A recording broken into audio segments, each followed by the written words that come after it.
penggunaan gunting sasak ini saya sarankan untuk rambut-rambut yang bervolume lebat seperti itu teman-teman. Assalamualaikum warahmatullahi wabarakatuh. Hari ini saya akan sedikit memberikan informasi apa perbedaan gunting potong dan gunting sasak ya teman-teman, dan kegunaannya antara gunting potong dan gunting sasak. Jadi untuk gunting potong kita gunakan untuk memotong rambut yang panjang seperti itu teman-teman.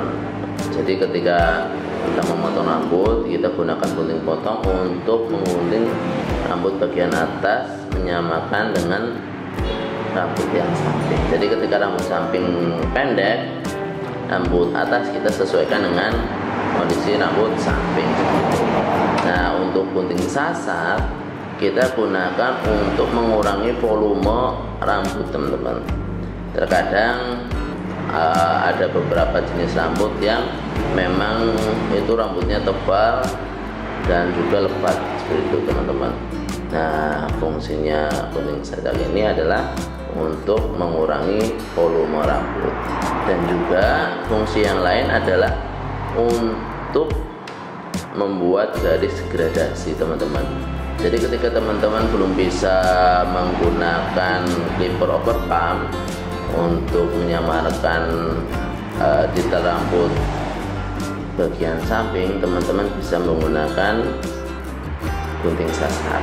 Nah, penggunaannya seperti apa teman-teman dan perbedaannya seperti apa, ini saya akan sedikit memberikan informasinya sedikit teman-teman.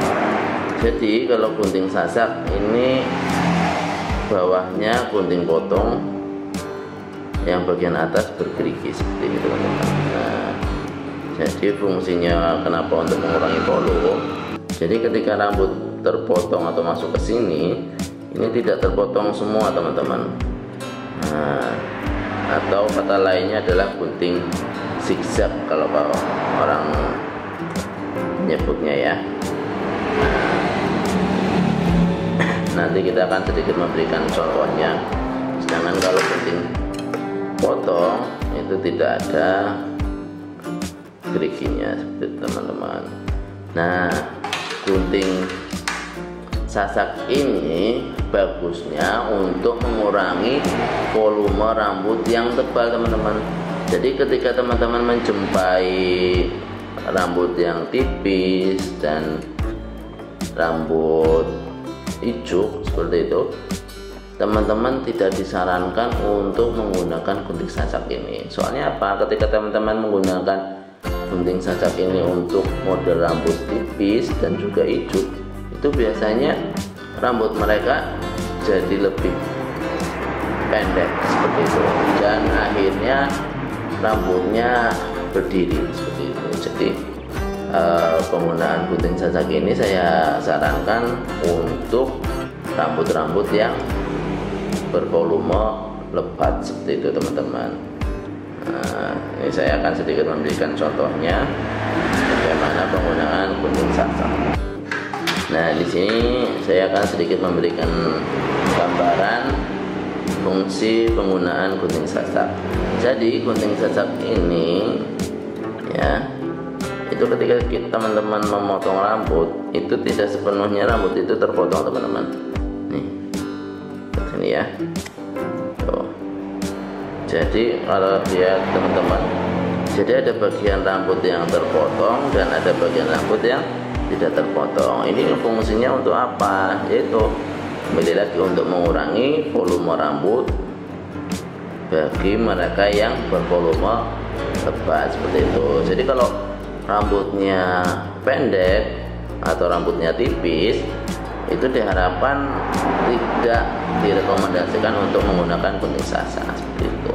Dan ketika teman-teman menggunakan gunting sasak itu sendiri, diharapkan itu hanya memakai di bagian atas rambut, jangan sampai di bagian dasar rambut. Kalau di bagian dasar rambut, teman-teman nanti rambutnya akan berdiri seperti itu.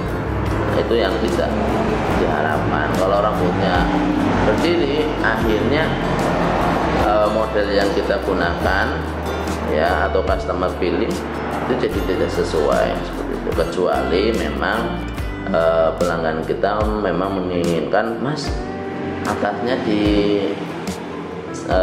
sasak aja atau digunting zigzag aja. Tapi sebelumnya juga kita harus memberikan edukasi teman-teman.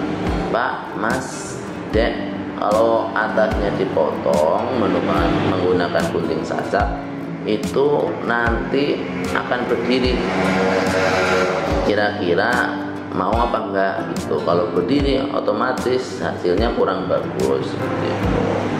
Nah, ini seperti ini ya teman-teman ya hasilnya ya. Jadi ada yang terpotong dan ada yang tidak. Nah, apa fungsinya mengurangi volume ini agar rambutnya nggak terlalu tebal sekali teman-teman. Terkadang ada jenis kepala atau rambut yang memang ketika kita potong pinggirnya sedang atau tipis, atasnya masih kerasa tebal banget seperti itu. Jadi itu saja yang bisa saya informasikan teman-teman. Semoga bermanfaat dan wassalamualaikum warahmatullahi wabarakatuh.